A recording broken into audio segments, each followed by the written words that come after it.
Monseñor Vicente, Monseñor Eusebio, me gustaría dar un saludo también al Padre Luis Ángel como representante de la Confer, y a todos vosotros pues agradeceros esta ocasión de compartir algunas reflexiones con vosotros de un peregrino, decía Paco, un caminante, un creyente a pie que se encuentra con la vida, ¿verdad? Y que al mismo tiempo esa vida le devuelve como preguntas para su fe. Y desde ahí voy a compartir este rato que tenemos por delante. Miren, yo creo que una de las cosas que a mí por lo menos me preocupan, ¿verdad?, es cómo estamos viviendo estos años de crisis. Es el contexto en el que nosotros nos encontramos en este momento. Vienen siendo bastantes años, son unos 6 años, pero no sabemos si estamos a la mitad del túnel o incluso más acá, ¿eh? No sabemos cuánto tiempo nos queda por delante. Es el contexto que nos está tocando vivir al menos por una década. Una década de empobrecimiento, sin ninguna duda, una década de solicitud de una mayor generosidad, y al mismo tiempo estamos como estupefactos por noticias que no nos dejan de tambalear, ¿verdad? Noticias de corrupción, noticias de desahucios, etcétera. Yo reunía aquí algunas de estas realidades que estamos viviendo en estos años, y ponía ahí una pequeña caricatura con los desahucios, esos desahucios tremendos que tanto nos recuerdan a una parábola del Evangelio, ¿verdad?, donde hay un señor que tiene una enorme deuda y que acude para ser perdonada. Se la perdonan, como nuestros bancos, se la perdonan, y a la salida se encuentra con un pequeño deudor que le debe una mísera cantidad, y no hacía otra cosa que ahogarlo, y lo ahogaba como los han ahogado. Y nosotros hemos contemplado esto con estupor, con intranquilidad, con una protesta interna, con rabia. Lo que diferencia la realidad de la parábola es que el pequeño deudor en realidad había rescatado a los bancos porque era un contribuyente. Nos hemos sorprendido de la enorme pobreza, la pobreza creciente, que no disminuía, como nos decía el último informe FOESA antes de la crisis, no disminuía en los años de crecimiento, y que por el contrario ha continuado aumentando durante la crisis. Nos ha llamado la atención poderosamente esa crisis no compartida, ¿verdad? Es decir, muchas problemáticas en el mundo son las mismas, pero las vivimos de modos muy diversos. Y en realidad, quienes más tenían y hoy más tienen, y quienes menos tenían y hoy todavía son un poquito más pobres, han seguido incrementando esa distancia que los separaba desde su inicio. Y esa caricatura, ese pequeño dibujo que tenemos ahí, pues lo representa bien, ¿verdad? Una crisis demasiado pesada para algunos y para otros una ocasión de seguir ascendiendo. Y por último, esta otra viñeta que tenemos ahí, que seguramente no llegáis a ver desde vuestros sitios, pero dice: nuestro principal problema no es la corrupción. El otro le contesta: ¿y cuál es? Que nos atrapen, que nos atrapen. Bueno, a mí me gustaría que por un momento nos detuviéramos a pensar cuál es el sentimiento de fondo que toda esta realidad compleja, enormemente interpelante, nos deja.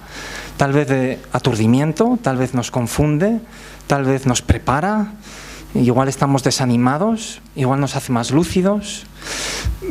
¿Por qué digo esto? Porque me parece que los sentimientos de fondo, cuando uno los aborda desde el discernimiento, es decir, intentando descubrir en ellos cuál es la huella que Dios deja en nuestro interior, nos permiten abordar las realidades de uno u otro modo. Por eso, mirar hacia adentro es una manera también de prepararnos para la misión.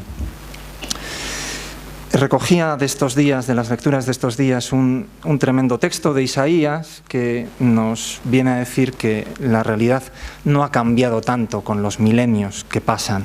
Tus jefes son bandidos, socios de ladrones, todos amigos de sobornos, en busca de regalos. No defienden al huérfano, no se encargan de la causa de la viuda. Huérfanos, viudas, entonces y ahora los niños, las mujeres, sin duda colectivos especialmente golpeados por la injusticia y la desigualdad.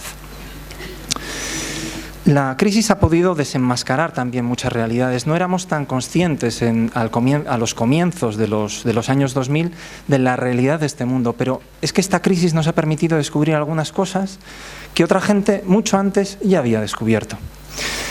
A mí no me deja de sorprender que cuando hablo sobre la crisis en otras latitudes, la gente me mira con extrañeza. ¿Crisis? ¿A qué te refieres? Porque la crisis es fundamentalmente europea y ha golpeado muy especialmente a los países del sur. Pero para otros muchos países esto no es una realidad, al menos no de la manera en que la estamos viviendo nosotros. Algunos de estos aspectos que la crisis ha desenmascarado. El primero, el olvido de los últimos frente al dictado de los mercados. Nos hemos olvidado de los últimos como sociedad, no digo como nosotros como colectivo, sino como sociedad, ¿verdad? Hemos estado continuamente al tanto, atentos a lo que dictaban los mercados para seguir las recomendaciones o las obligaciones que debíamos cumplir. Y mientras tanto seguíamos olvidando a los últimos, porque eran un sacrificio necesario en el altar de la economía para que ésta pudiera progresar y tal vez algún día llegar a beneficiar a esos que se iban cayendo por los abismos. Hemos descubierto la ignorancia de la economía, que no va mucho más allá, siento decirlo, yo creo que a veces no va mucho más allá de estos pronósticos, ¿verdad?, del tiempo. No fueron capaces de ver qué es lo que se asomaba, no fueron capaces de saber exactamente cómo debíamos abordar la crisis. Sabían mucho, así nos lo decían, pero lo que nosotros hemos descubierto es que, a pesar de saber mucho, su ignorancia también era muy grande. Hemos descubierto la perversidad de los corruptos y nos ha espantado. No son tanto las cantidades. Dicen que en Alemania el aeropuerto de Berlín es un desastre y es todo fruto de la corrupción, unos 4.000 millones de euros, 4.000 millones. Es decir, esto no es privativo, no es exclusivo de los españoles, ni mucho menos. Pero a uno no le deja de espantar, asustar, de hecho, cuando descubren que se han gastado, ¿verdad?, con estas tarjetas de crédito, en que se han gastado dineros que no eran suyos, ¿no? Personas en las que habíamos depositado nuestra confianza como sociedad. Y la infiltración social también de la corrupción, ¿no?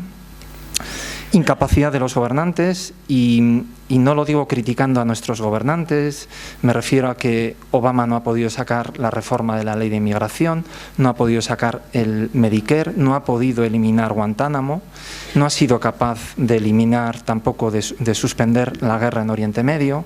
Es decir, la persona, el político con mayor poder en el mundo no es capaz de abordar los problemas que afectan directamente a su nación, cuanto menos otros. Hay una incapacidad real de los gobernantes para dar solución a los problemas que afectan a las ciudadanías que los han legitimado desde las urnas. Una torpeza de la política. Yo creo que todos nos vamos dando cuenta de que nos faltan estadistas, y que lo que tenemos muchas veces son grandes gestores tan despistados como nosotros. Y el anonimato de las responsabilidades. Esto es muy duro, porque no sabemos a quién atribuir las responsabilidades de las cosas que se producen, ¿verdad?, de los problemas que afrontamos. Y eso impide también abordar la solución de las causas. Bueno, no sé cómo se habrá encontrado vuestra esperanza. ¿Qué línea habrá seguido vuestra esperanza a lo largo de estos años? Como país hemos creído que nuestra esperanza debía seguir sencillamente la trayectoria del Producto Interior Bruto. Sencillamente esto. Y yo creo que incluso hoy estamos con esta misma tentación. Yo creo que todo esto nos deja, a mí personalmente me deja al menos confundido, y al mismo tiempo con necesidad de dar una respuesta interior que te resitúe, que te permita ubicarte en esta realidad. Porque somos seguidores del resucitado y creer en el resucitado es fundamentalmente tener esperanza. Hay esperanza y esa esperanza es para este mundo, no para otro. ¿Cómo se puede hoy sostener la esperanza? Una primera consideración que me gustaría hacer es la siguiente: esta esperanza se sitúa en este mundo, no lo sobrevuela. En nuestro modo actual de experimentar la esperanza, yo creo que hay dos características que a mí me gustaría destacar que condicionan, que ubican la vivencia concreta, subjetiva de nuestra esperanza hoy. Y menciono esas dos características que no eran tan claras en tiempos de Santa Teresa. No es una esperanza evasiva que fuera puramente transhistórica. No es una esperanza meramente en el más allá, claro que lo es, pero no es meramente esto. Tiene un enganche con la realidad de hoy. Y eso es lo que nos confunde, ¿verdad? ¿Cómo mantener la esperanza? Nosotros sabemos que la tenemos, porque tenemos una promesa, pero al mismo tiempo, ¿cómo mantener la esperanza? ¿Dónde engancha en la realidad concreta en la que nosotros nos ubicamos hoy? Si recordáis, hay un autor del siglo XIX que dice que una esperanza puramente transhistórica no deja de ser sino narcótica, ¿verdad? Un narcótico. Al mismo tiempo, esa esperanza es respetuosa con la autonomía de lo real. Considera las cosas en su autonomía, sabe que tienen sus leyes y que esas leyes no se rompen así como así. Nuestra esperanza está ubicada en el hoy y en las leyes del hoy. No está al margen de lo que sucede hoy, ni está por encima de sus leyes. Esto tiene mucho que ver con nuestra cultura científica en la cual estamos totalmente arraigados. A mí una vez en otras latitudes me decía una persona, yo hace 2 años vi a un fantasma en un árbol, ese árbol está allí. Esa persona tenía una concepción de la realidad muy distinta de la nuestra. Esta no es la nuestra. Nosotros creemos en la autonomía de lo real y que las leyes se van cumpliendo. Bueno, ¿cómo engancha esa esperanza en esta realidad tan confusa, tan perturbadora y al mismo tiempo sabiendo que respeta las leyes de lo real? El Evangelio nos decía también hace pocos días, si sabéis interpretar el aspecto de la tierra y del cielo, ¿cómo no sabéis interpretar el tiempo presente? Necesidad de auscultar el presente. Hay 4 realidades que hoy están desafiando nuestra esperanza y voy a dedicar un breve tiempo, espero que no sea muy largo, a este aspecto. No son cuatro realidades que se han venido fraguando en las últimas décadas, pero que van a permanecer con nosotros unas cuantas décadas, no cabe duda.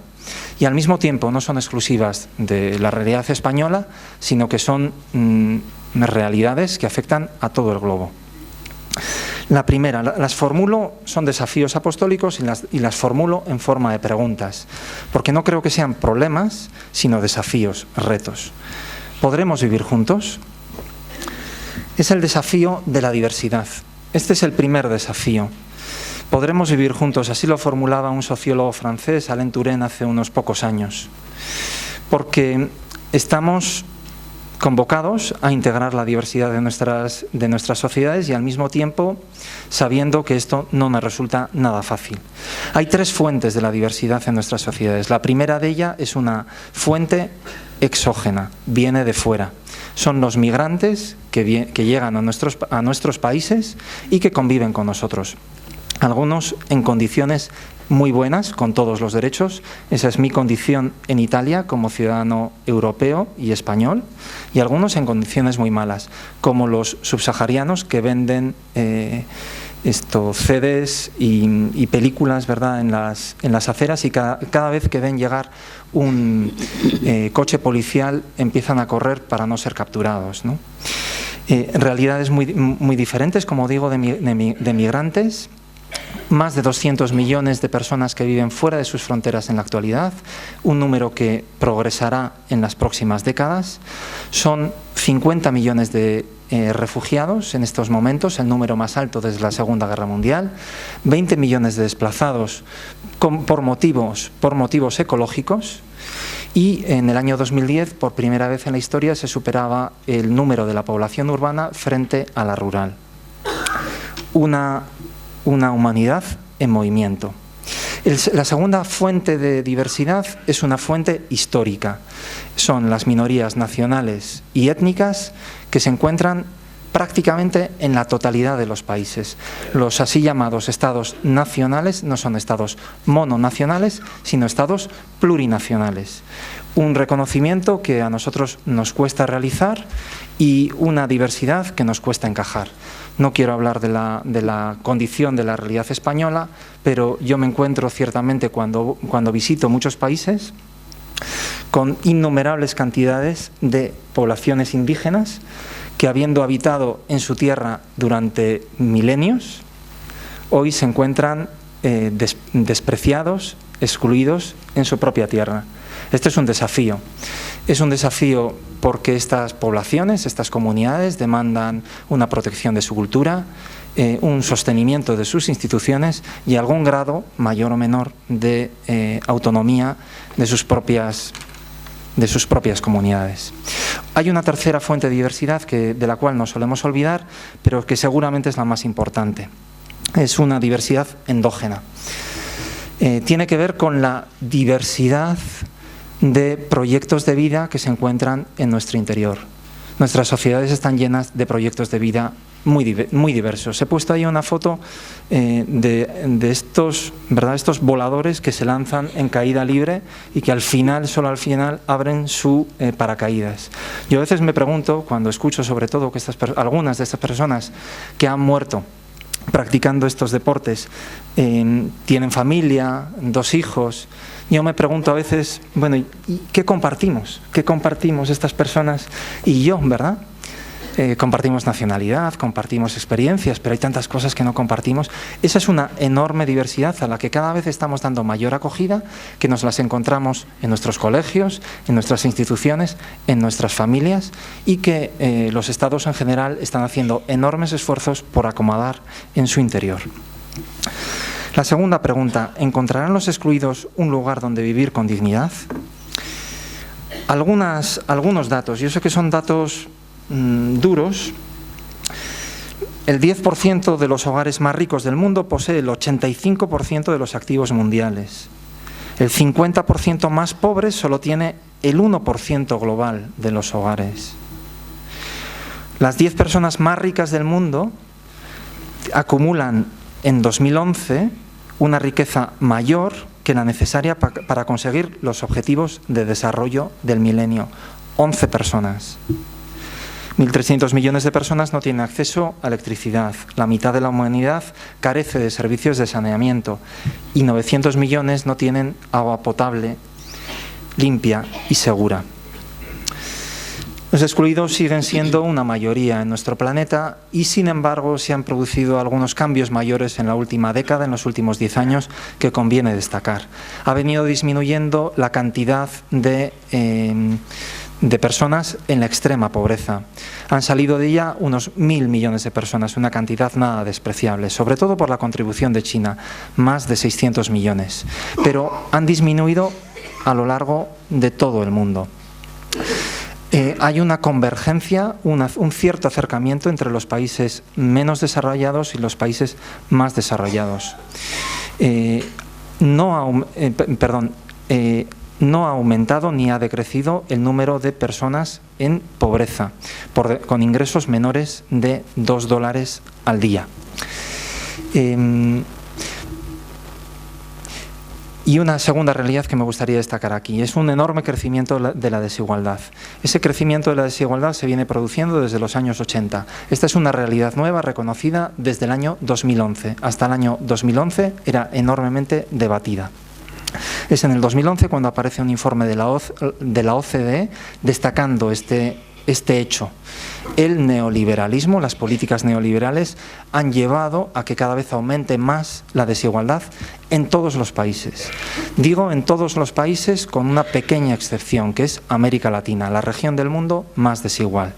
Es ahí donde ha habido políticas activas de apoyo a los más pobres que ha permitido que disminuya la desigualdad, con alguna también excepción, que son Chile y México. En el resto de los países, cualquiera que se os venga a la cabeza, ha aumentado la desigualdad. China y Estados Unidos. China muchas veces se duda de sus datos, ¿verdad? Pero tanto un país como el otro comparten el mismo coeficiente de desigualdad. Y se viene produciendo una distancia cada vez mayor entre los así llamados trabajadores con muchas habilidades, bien formados, y los trabajadores de baja formación. Tercera pregunta, ¿podemos crecer hoy firmes en la fe y la solidaridad? Durante siglos, las generaciones fueron como aquellos corredores de relevos, ¿verdad?, transmitiendo el testigo cultural a la siguiente generación. Ese era un proceso de regeneración cultural que se producía con cada generación histórica, que era connaturalmente llevado. Hoy ya no es así. Ese testigo no se transmite fácilmente. Y nosotros sabemos perfectamente que el testigo de nuestra fe no se transmite naturalmente a la siguiente generación. Tampoco el testigo de la solidaridad. Y si contáramos la cantidad de estudiantes, ellos y ellas, chicos y chicas, que pasan por nuestras instituciones educativas aquí, llegaríamos a tener una cantidad sustancial, ¿verdad?, una proporción sustancial del total de la población estudiante en España. Eso luego no se refleja ciertamente en lo que las personas son. Nosotros también tenemos dificultad en transmitir el testigo de la fe y de la solidaridad. Esta es una dificultad que compartimos con otras muchas culturas. Hoy nos basamos en nuestra propia libertad. Es enormemente enriquecedor la capacidad de desarrollar nuestro propio proyecto de vida, no mirando al pasado, sino dialogando con el pasado y con otras muchas personas coetáneas nuestras que tienen otros valores y otros proyectos de vida. Pero al mismo tiempo eso cuestiona la transmisión cultural de la fe y de la solidaridad. En el caso de la solidaridad, porque tenemos un individualismo egoísta que habla de aquello de vicios privados, virtudes públicas. Cuanto más mires por tus propios intereses, mejor nos irá a todos. Una cápsula, ¿verdad?, proverbial que viene del siglo XVIII de un doctor, un médico holandés, Mandeville. ¿Qué tierra habitaremos? Cuarto y último desafío, ¿qué tierra habitaremos? Pues un desafío tremendo al que dicen que el Papa dedicará su próxima encíclica, que está en preparación y que ojalá nos aliente a trabajar en defensa de la creación. Hablamos de la disminución de la biodiversidad, de la sexta extinción histórica por causa del ser humano en toda la extensión de vida en el planeta. Hablamos de la acidificación de los océanos, hablamos también de la disminución de las pesquerías, hablamos de que los recursos renovables que la tierra, que extraemos de la tierra en un año, la tierra solamente los puede producir en año y medio y por lo tanto nuestro desarrollo es insostenible, es esencialmente insostenible. Nos daremos de bruces algún día con ello y ciertamente es la realidad del cambio climático. Nunca como hoy había habido tanta extracción minera en la historia, nunca, y la cantidad de conflictos que se producen son enormes, en Perú, en Bolivia, en Colombia, en Australia, en Canadá, en Estados Unidos, en cualquier país que casi que podamos imaginar. Bueno, recojo esos 4 desafíos. Podremos vivir juntos, encontrarán los excluidos un lugar donde vivir con dignidad, podemos crecer firmes en la fe y la solidaridad. ¿Qué tierra habitaremos? A mí me parece que estos desafíos recogen un conjunto de realidades que ponen en cuestión nuestra esperanza y que por lo menos a mí personalmente, no es que hable de algo teórico, sino que vivencialmente me preocupan y ponen en cuestión pues nuestra propia fe y nuestro modo de vivirla. Se precisan en todo esto cambios personales, culturales, estructurales, es decir, se necesita estrategia. Estos problemas son enormemente complejos, nos desbordan a cualquier país, a cualquier estado, a cualquier iglesia. Necesitan estrategia, pero al mismo tiempo tenemos que afirmar que los resortes, sin duda, son espirituales. Y por eso recordáis que yo hablaba de ese, al inicio, de ese sentimiento básico que llevamos en nuestro interior y sobre el cual debemos preguntarnos. Y paso a describir algunas reacciones posibles que yo creo que se están produciendo hoy en día. Una primera es la complacencia. La complacencia dice: bueno, sí, hay problemas, pero vivimos en el mejor de los mundos posibles. Este es el mejor de los mundos posibles. Vamos bien, todo va bien. No hay más que radicalizar las opciones que ya hemos tomado y seguir adelante. Si llega el caso, aumentar la velocidad del motor. Es la razón de los fuertes. Esta es la razón que exponen los fuertes. Es un martilleo constante.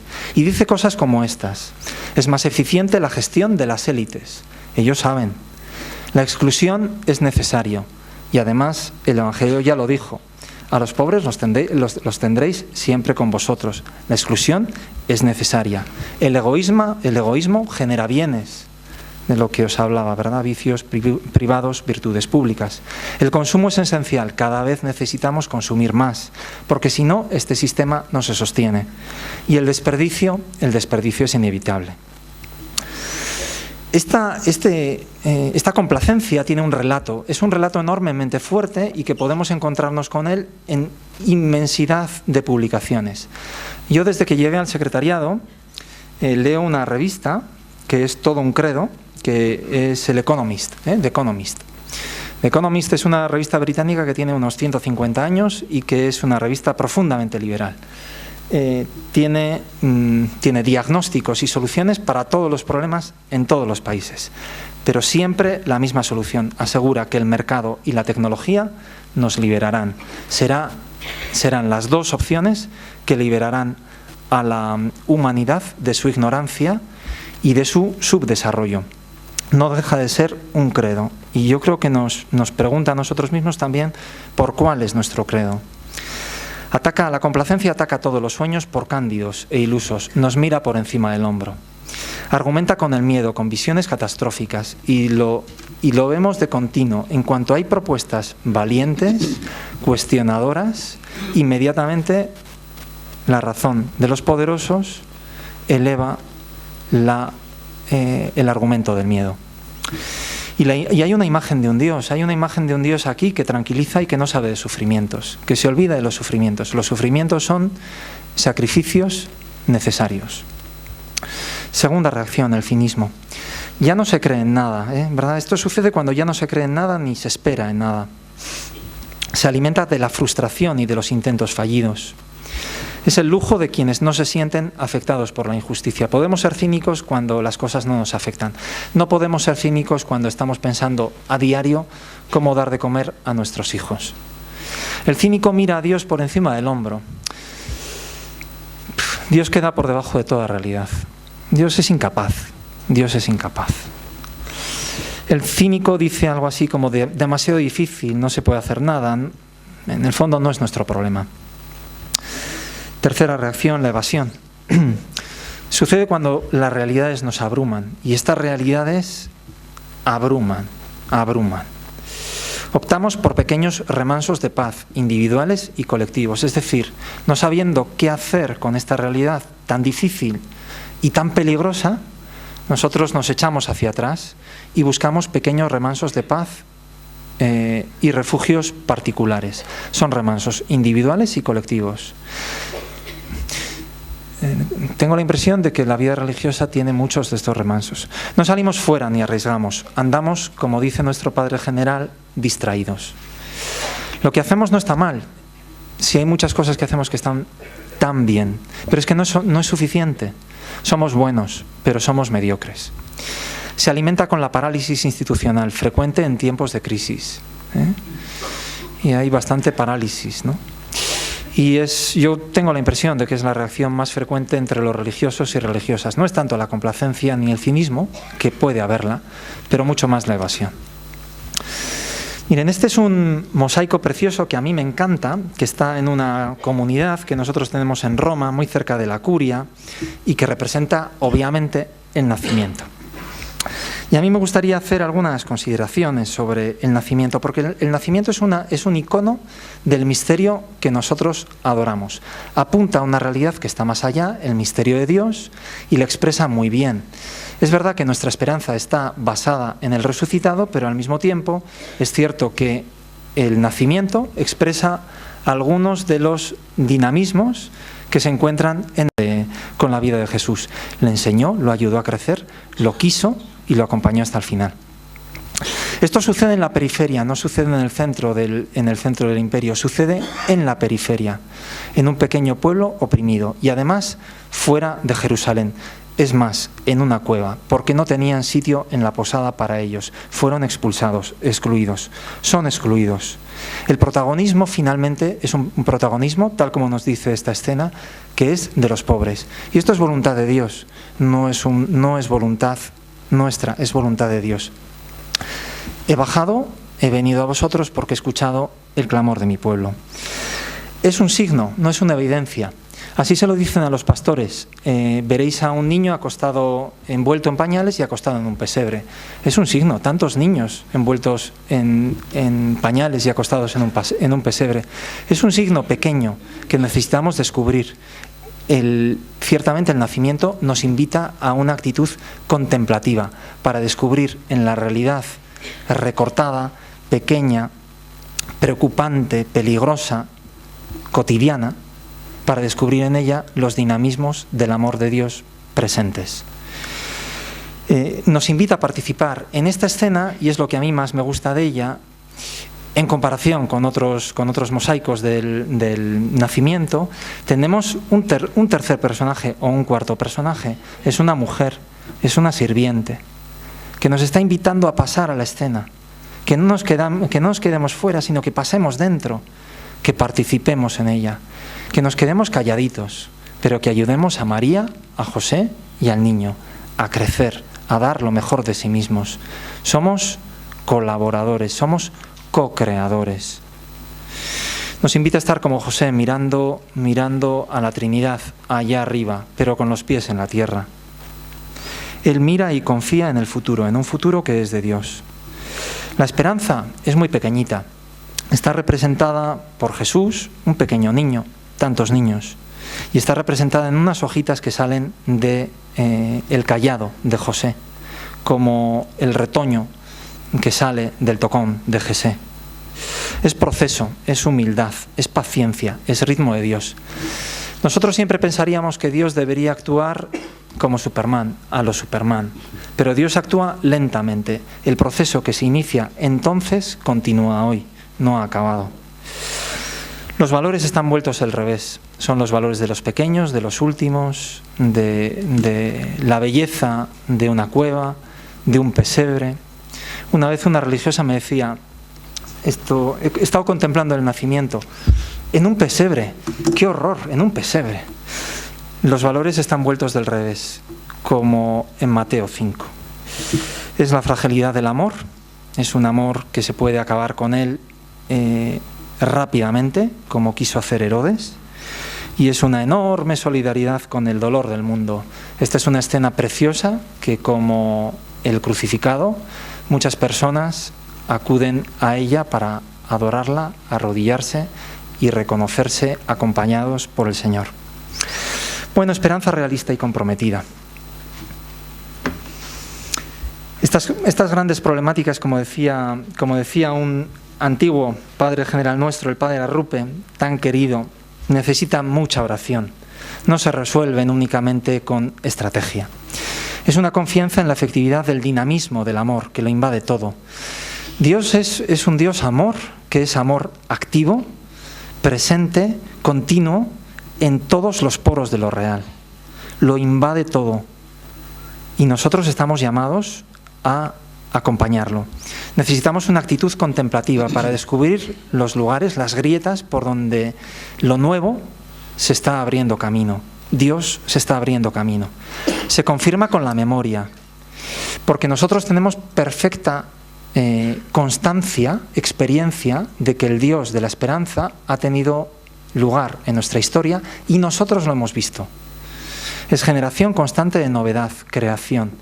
La creación no es una creación clausurada, sino que es una creación abierta. Y hoy, en la entraña de lo real, con sus propias leyes, está Dios emergiendo. Tiene la forma del reino, son saltos de humanización, de resistencia. Resistencia como los religiosos, ¿verdad?, que acompañan a los enfermos del ébola.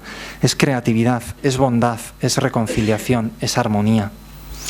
Tiene una dimensión transhistórica, pero no se confunde con el mero optimismo, no es puramente optimismo. Hay una capacidad en esa esperanza, hay una capacidad profética. Tenemos nostalgia del reino, y cuando digo nostalgia es aquello de la experiencia. Como tenemos experiencia, tenemos nostalgia para el futuro, hacia el futuro, de lo que queremos que llegue, que estamos anhelantes que llegue.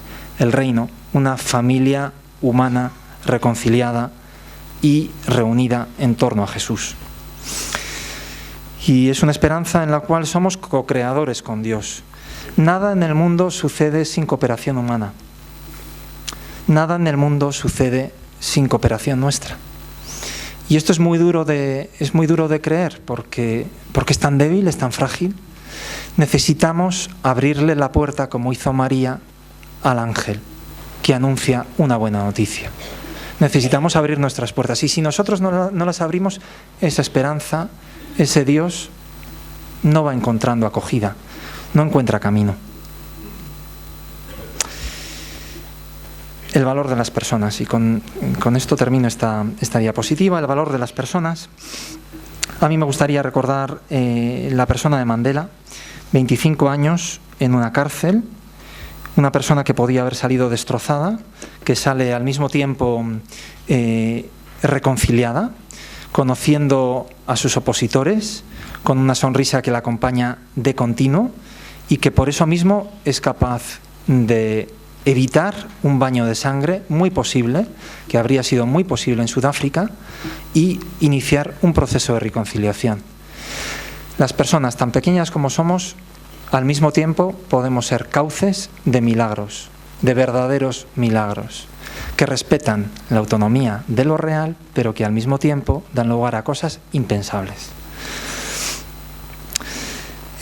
Ignacio Ellacuría, de cuya muerte celebramos esta semana 25 años, decía así: Ellacuría ha reflexionado profundamente sobre la esperanza y sobre la esperanza realista, una esperanza en esta tierra, ¿verdad? Es un hecho constatable, como la esperanza constatable, lo ha visto, como la esperanza que anima a los pobres de espíritu les alienta en largos y difíciles procesos, ¿verdad?, que a otros les parecen inútiles y sin futuro, a los complacientes. Se trata de la aceptación de la promesa liberadora de Dios. Esto es cosa de Dios, una promesa fundamentante, ¿verdad?, que sustenta, que lanza un éxodo a ir a la otra orilla, en que se conjugan propósitos y metas históricas con seguridades transhistóricas. Bueno, siempre complejo Ellacuría, pero al mismo tiempo siempre muy fecundo, ¿verdad?, con todo lo que dice. Colaborar con el Dios de la compasión. Creo que, bajo la palabra compasión yo intento recoger la dinámica de Dios, ¿verdad? La dinámica de Dios en la historia es una dinámica compasiva. He escuchado el clamor de mi pueblo y he bajado a liberarlo. Compasivo. Y lo recojo por un verbo que aparece repetidamente y de manera muy significativa en el Evangelio y que enseguida describiré. La esperanza, ¿verdad?, es la actitud necesaria en la compasión. Cuando somos compasivos necesitamos esperanza, si no nos hundimos. Y al mismo tiempo la compasión es la dimensión activa de la esperanza. La compasión es una compasión que mira desde abajo, desde las víctimas. Es lo que le sucede a Jesús en el Evangelio. En el Evangelio parece que todo Israel era un conjunto de leprosos, viudas, huérfanos, ciegos, enfermos. Ciertamente, porque Jesús los acompañaba y los asistía. Miraba desde abajo, y a nosotros se nos invita a mirar desde abajo, no desde arriba, sino desde abajo. Las cosas se ven totalmente distintas desde abajo. Ve y se conmueve. El buen samaritano vio, se conmovió, y entonces se bajó de su cabalgadura y atendió. El padre del hijo pródigo lo vio, se conmovió y entonces echó a correr, lo abrazó, le dio un beso. Jesús vio a la multitud, se conmovió porque estaban como ovejas con pastor y entonces se puso a enseñarlos. Jesús, saliendo de una población, vio a una viuda cuyo hijo estaban portando, hijo muerto, se le conmovieron las entrañas y entonces el conmoverse es lo que le sucede a las entrañas de Dios y a los creyentes que vamos siendo inhabitados por el Espíritu, por su Espíritu. El Evangelio utiliza un mismo verbo en griego. Tiene una esplanchomai, algo así. Yo sé muy pocas palabras de griego, pero esta es la de las pocas que identifico en el Evangelio. A veces en las traducciones dicen sintió lástima, se conmovió, se le conmovieron las entrañas, se conmovió, como decimos aquí. Muy importante. Y al mismo tiempo nuestra compasión es una compasión de respuesta activa. Es una respuesta activa. Se apea de la cabalgadura y lo atiende, ¿verdad? Coopera con los signos de la esperanza, co-creadores con el Señor. Busca la eficacia y tiene un horizonte universal. Me gustaría subrayar esto. Nuestra compasión quiere ser eficaz y tiene un horizonte universal. Quiere dar respuesta al conjunto de los problemas graves de nuestro mundo. No se conforma con una realidad pequeña. Y finalmente restaura a las personas, la compasión restaura a las personas y las convierte en cauce de gracia. La compasión tiene una dimensión reconciliadora esencial. Por eso la reconciliación, ¿verdad? Bendita gracia, bendita culpa. Porque ciertamente no volvemos al mismo estado, sino que crecemos en humanidad cuando somos reconciliados. Restaura y convierte en cauce de gracia. Gracia no es otra cosa que la presencia de Dios. Recojo una cita de Evangelii Gaudium que especialmente significativa, que dice así: la necesidad de resolver las causas estructurales de la pobreza no puede esperar. Los planes asistenciales que atienden ciertas urgencias solo deberían pensarse como respuestas pasajeras. Nos invita a dar respuestas mayores. Mientras no se resuelvan radicalmente los problemas de los pobres, renunciando a los mercados, a la especulación financiera y atacando las causas estructurales de la inequidad, no se resolverán los problemas del mundo y, en definitiva, ningún problema. Decálogo de tareas, las leo porque voy muy mal de tiempo y casi con eso termino. La primera tarea, contemplar la realidad. Primero, agradeciendo la presencia en ella del Creador. La primera respuesta es la alabanza, es el agradecimiento. Por eso podemos ir alegres por la vida, para después, si es necesario, criticarla desde el cariño. Segunda tarea, mirar la realidad desde abajo y contemplarla reverencialmente. Como nos dice el Papa Francisco en Evangelii Gaudium también, abajo hay una enorme belleza.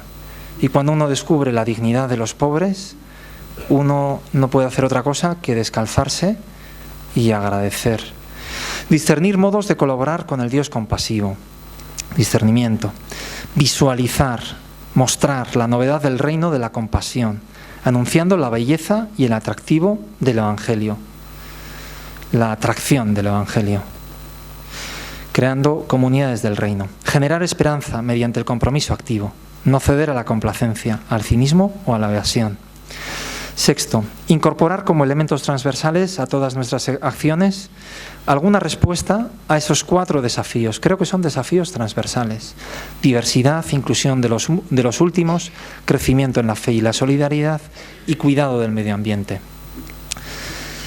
Introducir la dimensión espiritual en todas nuestras acciones, mantener una perspectiva de eficacia y universalidad, trabajar la estrategia y en esto ser muy humildes, colaborar con otros muchos, con otras congregaciones religiosas y otras instancias eclesiales como el laicado, como ya estáis haciendo.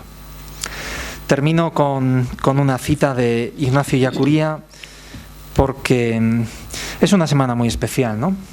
un hombre comprometido junto a otros compañeros suyos en medio de un conflicto en el cual se encuentra totalmente en medio y al que disparan por la noche a bocajarro sobre el cerebro, en imágenes que son tremendas, tremendas, y que muy poco antes, en Barcelona, una o 2 semanas antes, decía así: solo utópica y esperanzadamente, con los pies en la tierra, mirando al cielo, ¿puede uno creer y tener ánimos para intentar, con todos los pobres y oprimidos del mundo, revertir la historia, subvertirla y lanzarla en otra dirección?